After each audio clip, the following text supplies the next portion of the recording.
Bismillahirrahmanirrahim. Assalamualaikum warahmatullahi wabarakatuh. Alhamdulillah wassalatu wassalamu ala Rasulillah wa ala alihi wa sahbihi wa mawalah wa la hawla wa la quwata illa billahi wa ba'd. Kita lanjutkan kajian kita masih membahas kitab Bahjatul Abrar, kalimat-kalimat singkat dari Nabi sallallahu alaihi wasallam namun syarat dengan makna. Dan kita masuk pada poin ke-30, pahala niat yang baik dan tidak terputus. Kita baca hadisnya baru kita jelaskan. An Abi Musa al-Ash'ari radhiyallahu anhu qala qala Rasulullah sallallahu alaihi wasallam idza maridal 'abdu aw safara kutiba lahu ma kana ya'malu sahihan muqiman, rawahul Bukhari. Dari Abi Musa al-Ash'ari radhiyallahu an, dia mengatakan Nabi sallallahu alaihi wasallam bersabda, jika salah seorang hamba sakit ataupun melakukan safar perjalanan, maka akan dicatat baginya pahala ibadah sebagaimana yang biasa dikerjakan ketika dia mukim dan ketika dia sehat. Taib. Ma'asyiral muslimat, ibu-ibu yang dimuliakan Allah Subhanahu wa taala, hadis ini hadis yang sangat agung sekali karena menjelaskan tentang karunia rahmat Allah Subhanahu wa taala yang sangat luas bagi hamba-hambanya. Di antara faedah hadis ini, di sini ada kabar gembira bagi orang-orang yang menyibukkan dirinya dalam ketaatan ketika posisi dia sedang mukim dan sedang sehat badannya. Artinya kalau ibu sedang tidak kemana-mana, di rumah saja, dan badannya sedang sehat, jadi ibu lakukan aktivitas ibadah dengan berbagai macam ibadah. Sebut saja mungkin ibu sering melakukan qiyamul lail, salat malam dan tidak terputus, ataupun terbiasa melaksanakan puasa sunnah Senin Kamis, atau mungkin puasa Daud atau yang pendek puasa Ayyamul Bid, atau ibu suka baca Quran.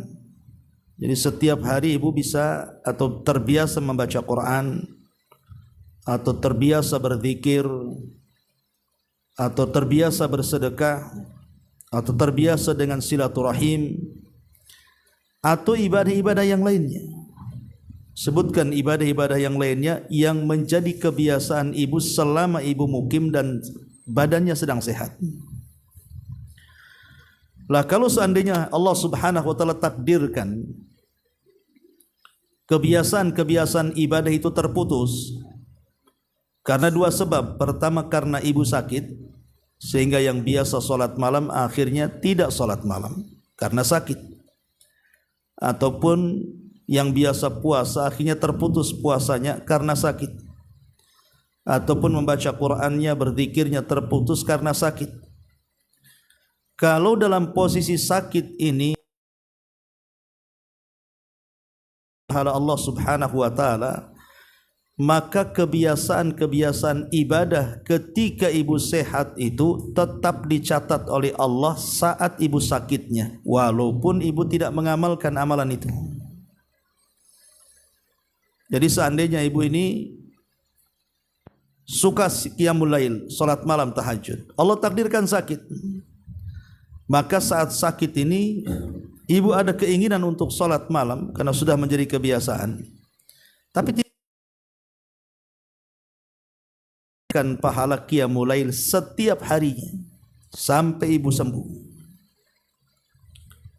Ataupun mungkin karena ada halangan safar, mungkin pulang kampung atau safar kemana yang jaraknya cukup jauh dan melelahkan, sehingga kebiasaan-kebiasaan itu ditinggalkan saat safar karena tidak mungkin dilakukan.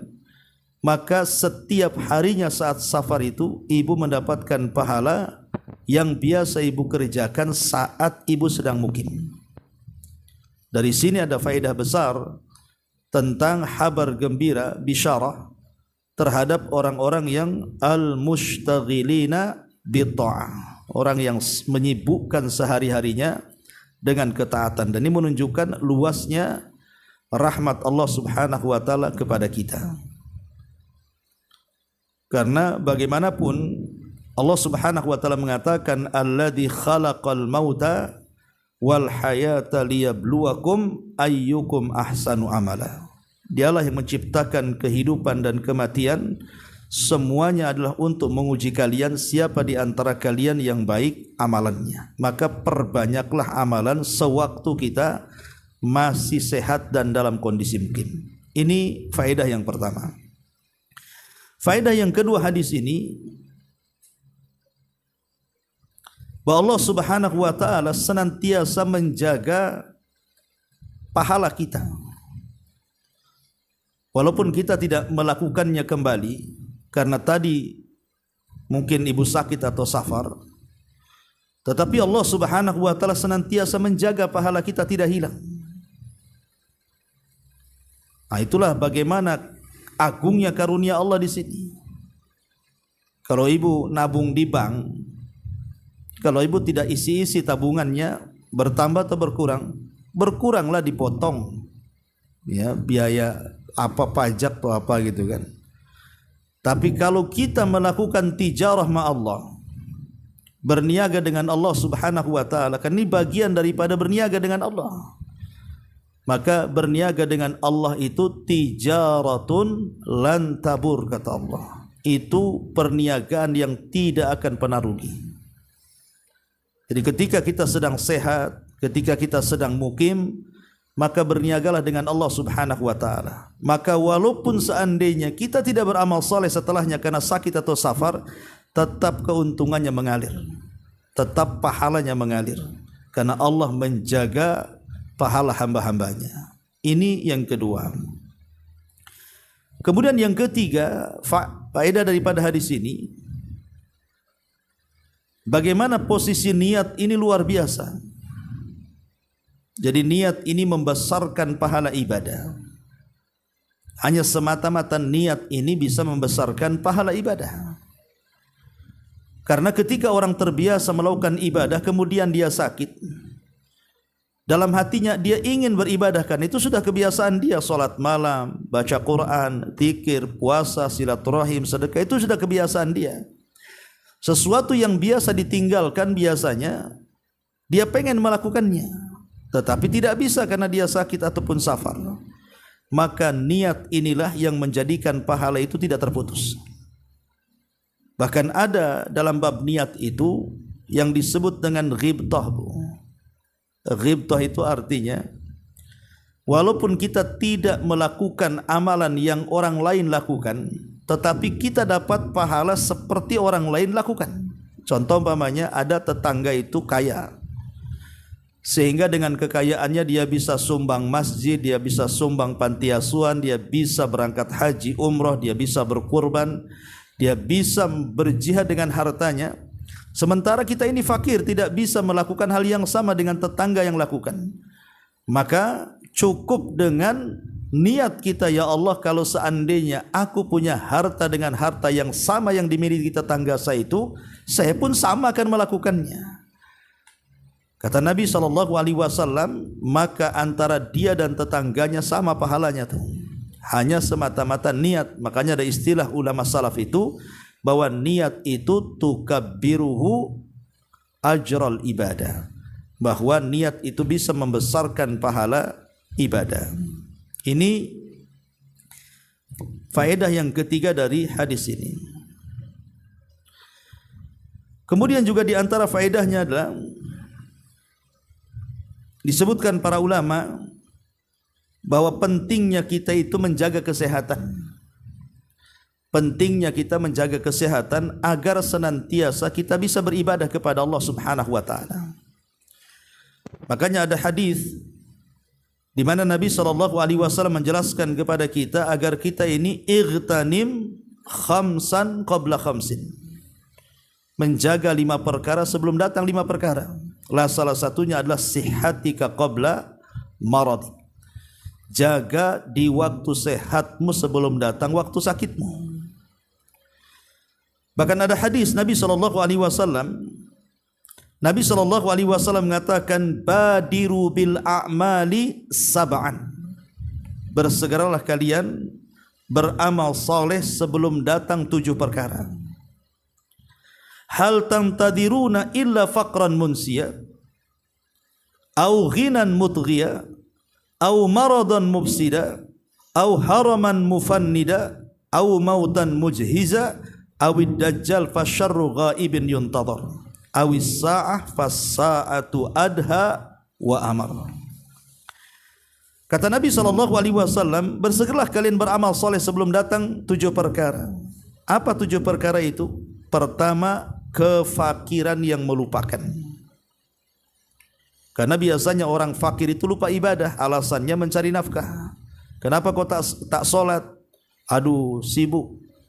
Ya, nyari makan aja susah.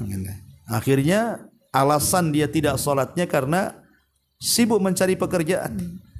Lah itu namanya fakir yang melupakan dia dengan Allah. Ataupun yang kedua, ghinan mutghiyah. Sekarang ketika dia fakir dia alasan kenapa tak sholat, karena sibuk cari kerja. Akhirnya Allah berikan kekayaan kepada dia. Setelah kaya tak sholat juga. Kenapa? Melampaui batas dia. Kalla innal insana la yatgha an ra'ahu istaghna. Sekali-kali manusia itu mudah melampaui batas ketika kekayaan dibuka kepada dia. Ada orang-orang kaya itu melampaui batas sehingga tidak mau ibadah kepada Allah Azza wa Jalla. Ataupun mungkin dia sudah tidak fakir lagi, sudah kaya sekarang, tetapi masih tidak bisa melaksanakan ibadah. Kenapa? Maradhan mufsida. Karena dia sakit sehingga sakitnya menjadikan dia terduduk, tidak bisa ibadah. Karena ada orang-orang sakit itu yang sama sekali tidak bisa ibadah. Mungkin karena dia terbaring gitu kan. Jangan lagi melakukan sholat, makan saja disuapi, kadang-kadang pakai selang gitu. Nah, itu namanya sakit yang merusak tuh. Ataupun mungkin dia sehat tetapi haraman mufannida. Mungkin dia pikun. Namanya orang pikun kadang-kadang ditanya sholat bilang sudah sholat. Namanya orang pikun. Ataupun kalau tidak pikun, mautan mujhiza, rupanya kematian mendadak menimpa dia.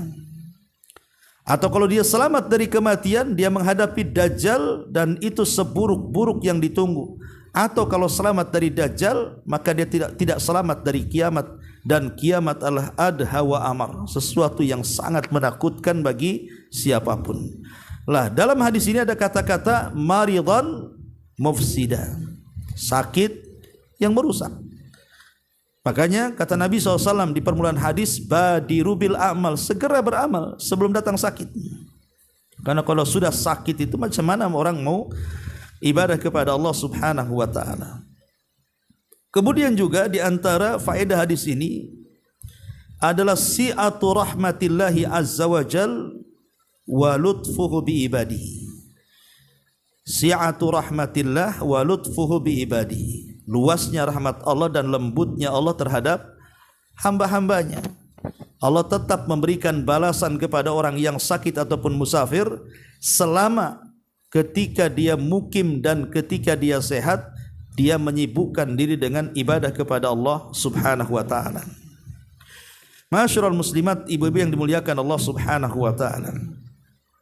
Di sini Nabi SAW mengatakan, idza safara idza maridal abdu, apabila seseorang itu sakit. Sakit sendiri sebenarnya kalau orang itu bisa sabar dengan sakit ya. itu akan mendapatkan pahala yang sangat besar, Bu.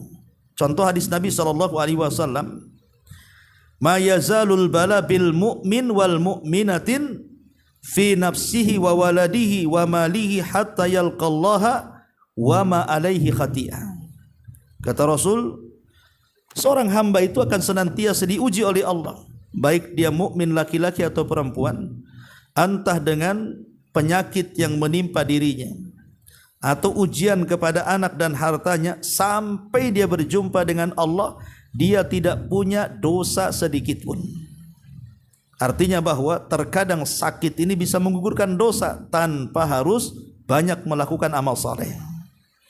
Jadi sakit sendiri kalau dihadapi dengan kesabaran, dengan mengharap pahala Allah Subhanahu wa taala dari musibah sakitnya itu akan banyak keutamaannya. Bukan hanya pahala, tapi dosa-dosanya digugurkan oleh Allah Azza wa Jalla. Rasul mengatakan, ma min muslimin yusibuhu adhan min maradin fama siwahu illa hattallahu bihi sayyiatihi kama tahuttu asyajaru kama tahuttu asyajaratu waraqaha.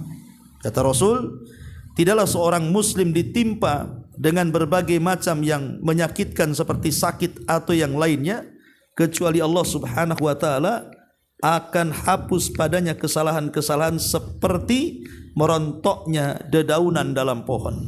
Lihat bagaimana orang yang sakitnya luar biasa. Kalau dia sabar, Bu ya.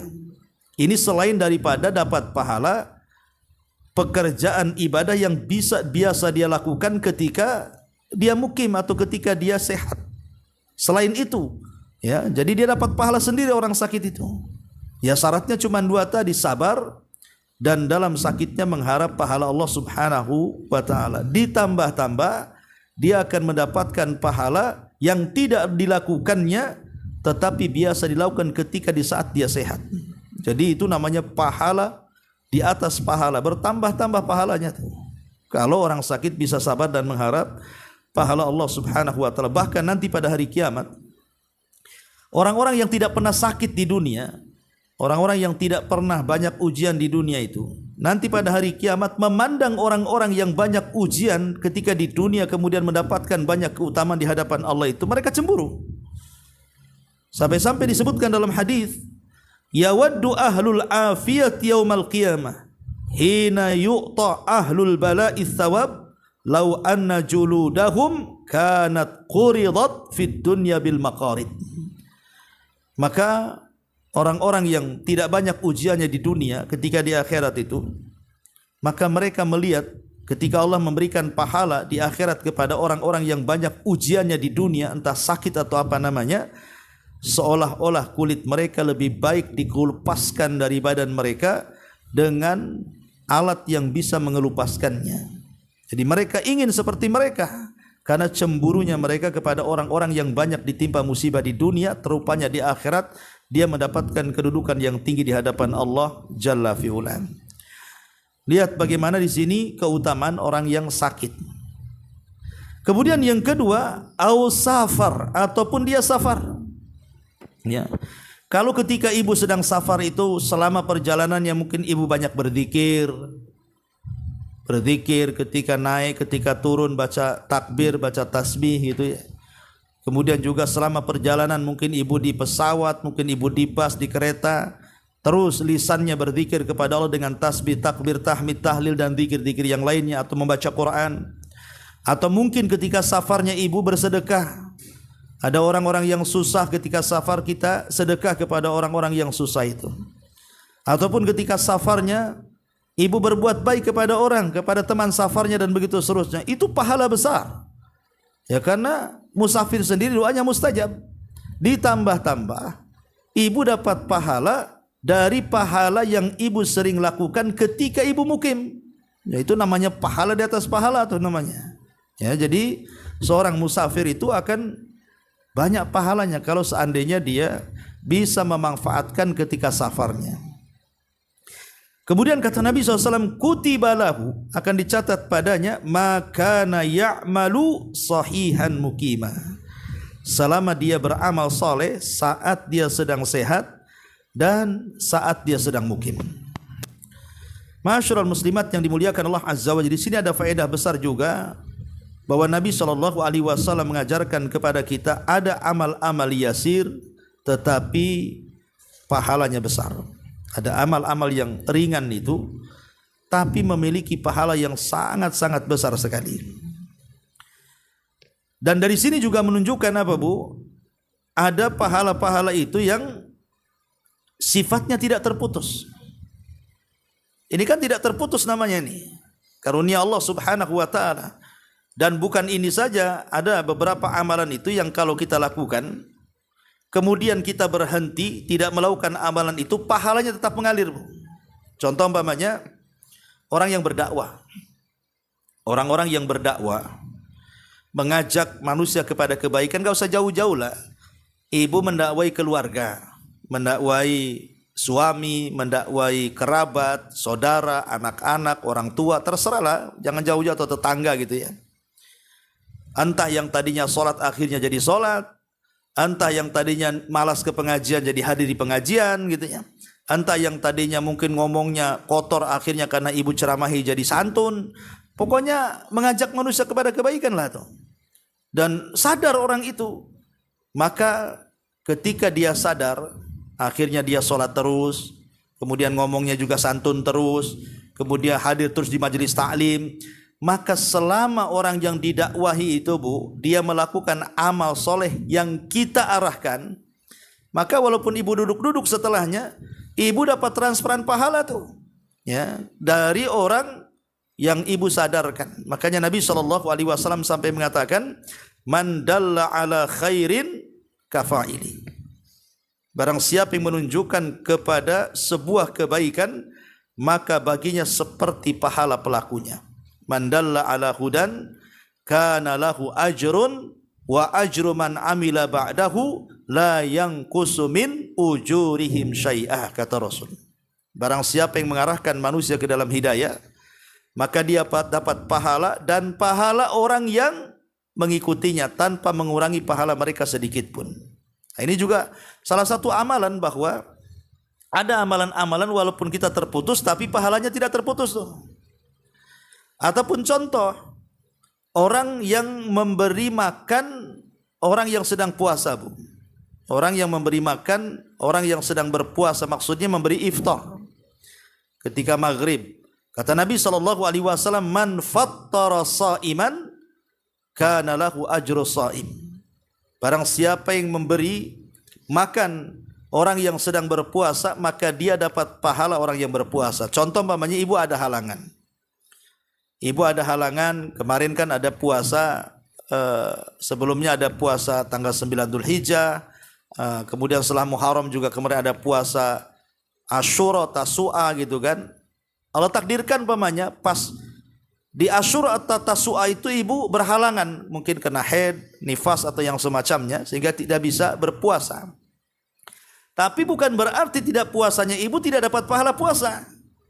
Ibu bisa umpamanya memasakkan masakan yang enak, kirim ke masjid, kirim ke tempat-tempat yang di situ banyak orang yang buka puasa.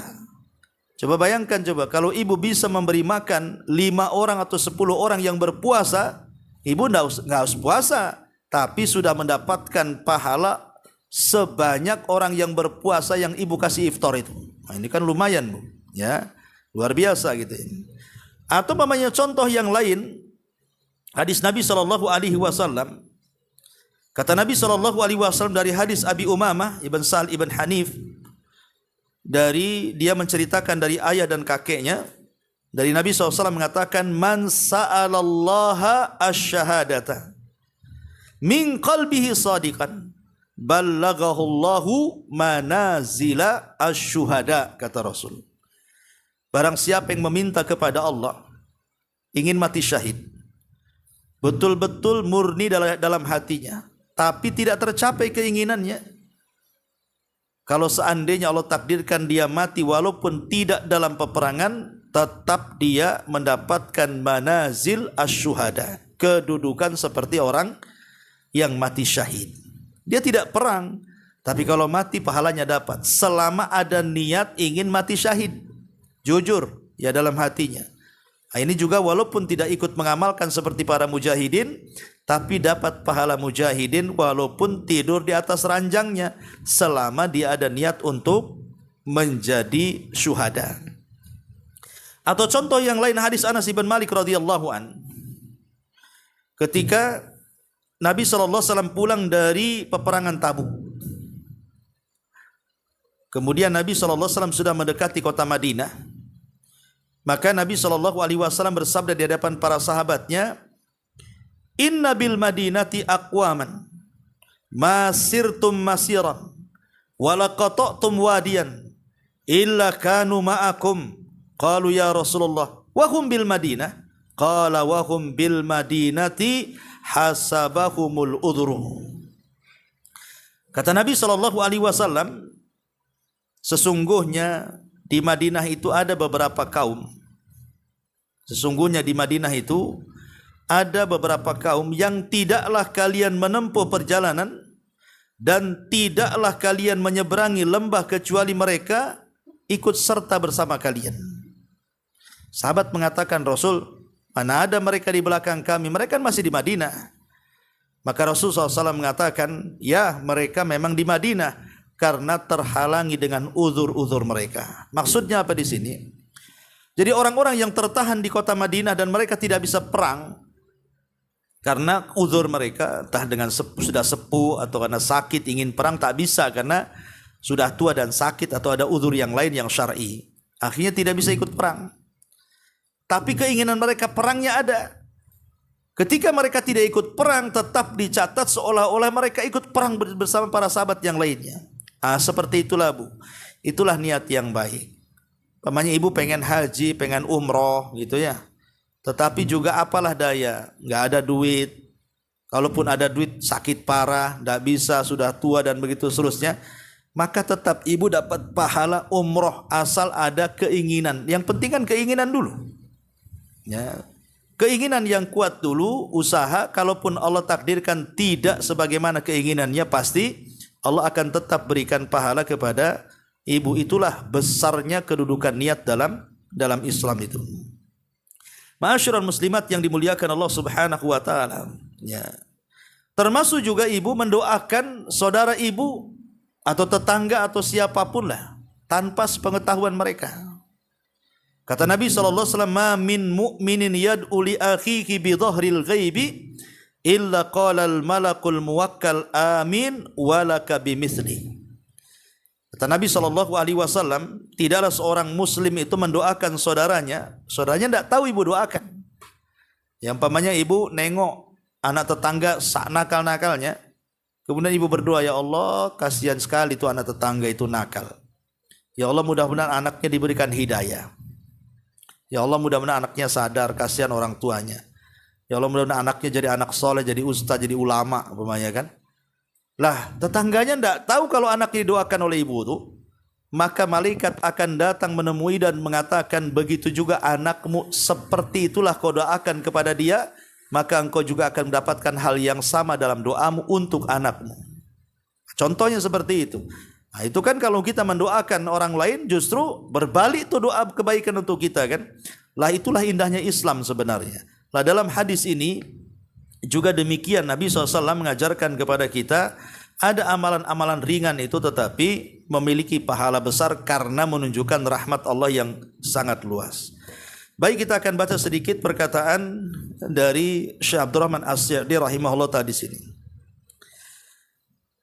Setelah beliau mencantumkan hadis Abi Musa Al-Asy'ari, beliau mengatakan di sini termasuk anugerah besar dari Allah kepada hamba-hambanya yang beriman, di mana amal ibadah yang mereka kerjakan secara berkesinambungan dan menjadi kebiasaan mereka, apabila mereka terhenti dari mengerjakan disebabkan sakit atau safar, maka pahala amal tersebut akan dicatat seluruhnya secara sempurna baginya.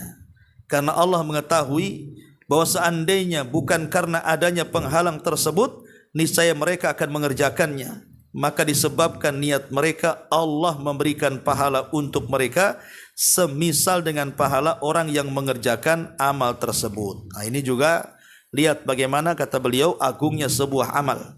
Ya, agungnya sebuah amalan yang merupakan bentuk niat yang baik itu. Kemudian kata beliau ditambah lagi dengan pahala yang Allah khususkan bagi orang-orang yang sakit, seperti pahala sabar atau pahala yang lebih dari itu, yaitu sikap ridha dan syukur, serta pahala sikap tunduk kepada Allah dan merasa lemah di hadapan Allah, artinya ingkisar ya. Demikian pula tambahan pahala bagi seorang musafir terhadap amal-amal yang terkadang tidak dia kerjakan ketika dia sedang mukim, tidak melakukan perjalanan. Contohnya adalah mengajar, memberi nasihat, membimbing terhadap kemaslahatan agama dan dunia, lebih khusus lagi dalam safar, mengandung kebaikan seperti jihad, haji, umroh dan yang semacamnya. Ya, jadi kalau seandainya ibu biasa baca Quran di rumah, biasa sholat malam, kemudian biasa puasa, tiba-tiba ibu safar umroh, umrohnya sendiri udah pahala tuh safarnya. Ditambah-tambah pahala kebiasaan yang ibu tinggalkan, tetap akan mengalir pahalanya. Jadi kebiasaan itu kan macam-macam Bu ya. Jadi bukan hanya bicara masalah sholat malam, puasa, semua kebaikan. Ibu biasa ngajar, umpamanya, ibu biasa dakwah gitu ya. Ibu biasa bersilaturahim, ibu biasa bersedekah, pokoknya sebutkan amal apa saja. Kalau itu sudah jadi kebiasaan, tiba-tiba ditinggalkan karena sakit atau safar, tetap dicatat tuh pahalanya. Sempurna bahkan kata Syekh Abdurrahman As-Sa'idi di sini. Ya. Kemudian kata beliau, termasuk yang dimaksud dalam hadis ini adalah bahwa barang siapa yang kurang sempurna dalam ibadahnya, yakni dia tidak memiliki kemampuan untuk mengerjakannya secara sempurna, sesungguhnya Allah akan memberikan pahala baginya secara sempurna disebabkan niatnya. Subhanallah, ini luasnya karunia Allah ya. Yaitu niatnya untuk mengerjakan amal tersebut secara sempurna andai kata dia mampu.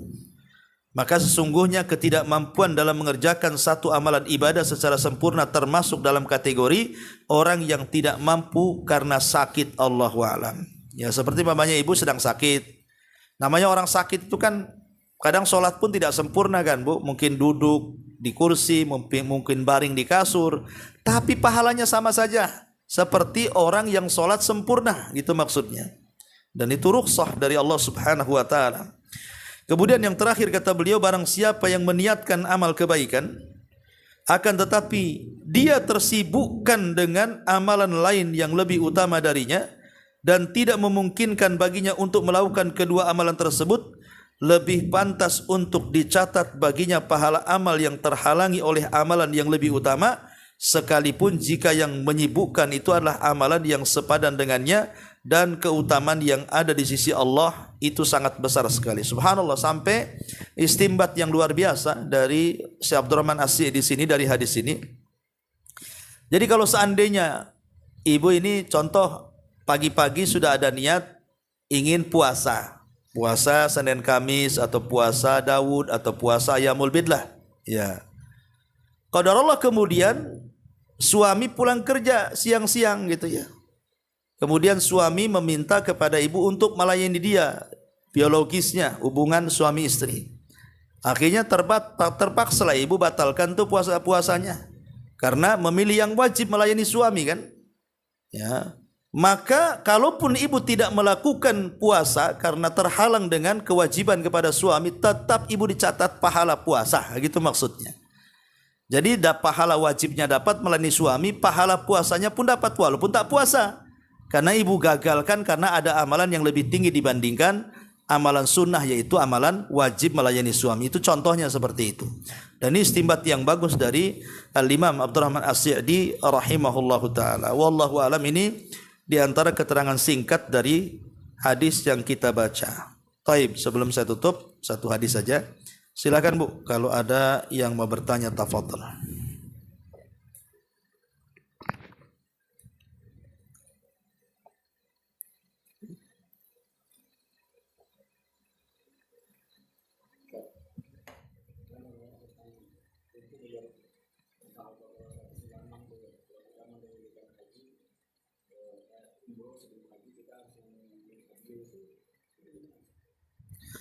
Wa atimul hajjata wal umrata lillah itu.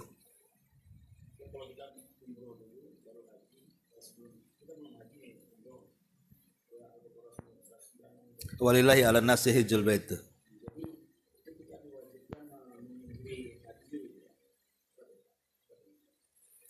Mendahulukan haji sebelum umrah maksudnya?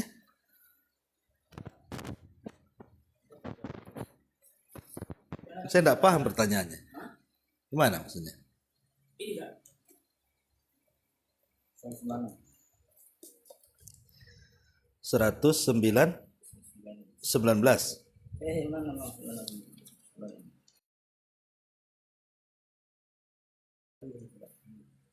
Ini.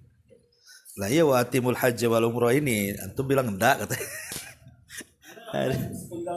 Lah iya makanya kan wa atimul hajj wal umrata lillah. Fa in uhsirtum famastaysara minal hajj wala tahliku ru'usakum hatta yablughal hadiyu mahillah. Wa man kana minkum maridan aw bihi adan min ra'sihi fa fidyatun min siyamin aw shadaqatin aw nusukin fa idza amintum faman tamatta'a bil umrati ilal hajj fastaysara minal hajj faman lam yajid fasiyamu thalathati ayamin fil hajji wa sab'atin idza rajatum tilka asyaratun kamilah dzalika liman lam yakun ahlu hadiril masjidil haram wattaqullaha wa'lamu annallaha syadidul iqab. Dan sempurnakanlah ibadah haji dan umrah karena Allah. Tetapi jika kamu terkepung oleh musuh, maksudnya terkepung akhirnya tidak bisa haji, ya seperti yang terjadi ketika umrah Hudaybiyah, kan tidak bisa masuk karena dihalang oleh orang-orang musyrik. Maka sembelilah hadiyu, disuruh menyembelih hadiyu kurban, ya, yang mudah didapat. Dan janganlah kamu mencukur kepalamu sebelum hadiyu sampai di tempat penyembelihan. Jika ada di antara kamu yang sakit ataupun gangguan di kepalanya lalu bercukur, maka dia wajib bayar fidyah. Karena kan itu melarang masuk kepada larangan ihram, yaitu berpuasa, bersedekah atau berkurban. Apabila kamu dalam keadaan aman, maka barang siapa mengerjakan umrah sebelum haji, di sini kalimatnya, ya. Apabila kamu dalam keadaan aman, maka barang siapa mengerjakan umrah sebelum haji, dia wajib menyembelih hadiyu yang mudah didapat. Tetapi jika dia tidak mendapatkannya, maka wajib berpuasa. Apa yang ini kan orang yang haji itu kan ada macam-macam. Ada haji ifrad, ada haji tamattu, ada haji qiran, ya kan? Ya ini konteksnya bukan dari Indonesia. Saya nggak ada uang untuk haji, saya umrah dulu, bukan. Ini konteksnya ini bicara tentang haji tamattu. Nah, orang haji ke sana, haji itu kan ada haji ifrad, enggak ada umrohnya, dia murni haji aja. Itu biasanya orang-orang yang sudah telat, udah mungkin datang dari negaranya langsung ke sana tanggal 8 Dzulhijjah, enggak sempat umroh. Ya sudahlah, ifrad aja kan. Ada qiran, ada tamattu, ya. Kalau qiran ini dia umroh, tapi setelah umroh dia tak boleh mencabut ihramnya sampai haji. Kalau tamattu ini dia boleh tanpa, setelah umroh dia pakai pakaian biasa, pas haji baru dia pakai ihram. Nah gitu maksudnya. Yang saya pahami mungkin Pak Jul maksudnya dari Indonesia nggak punya uang haji umroh gitu ya? Bukan itu konteks ayat ini. Bukan, itu bukan konteks ayat ini, bukan bicara itu. Ini bicara masalah haji tamattu di sana. Kan haji tamattu itu haji yang membarengkan dengan umroh. Umroh dulu baru haji ketika tamattu itu. Qiran juga sama, cuman bedanya di kain ihram. Ada yang kain ihramnya tidak dibuka sampai haji, ada yang boleh dibuka nanti haji dipakai lagi. Nah gitu lah. Bagi yang konteksnya di sini kalau dia tidak melaksanakan umroh kemudian haji, maka dia kena fidyah tadi, yang beli kambing dan diberikan kepada fuqara di sana. Ya, sepaham ya? Ya, wallahu a'lam. Iya. Baik, wallahu a'lam. Subhanakallahumma bihamdika asyhadu an la ilaha illa anta astaghfiruka wa atubu ilaik. Allahu taala alam. Assalamualaikum warahmatullahi wabarakatuh.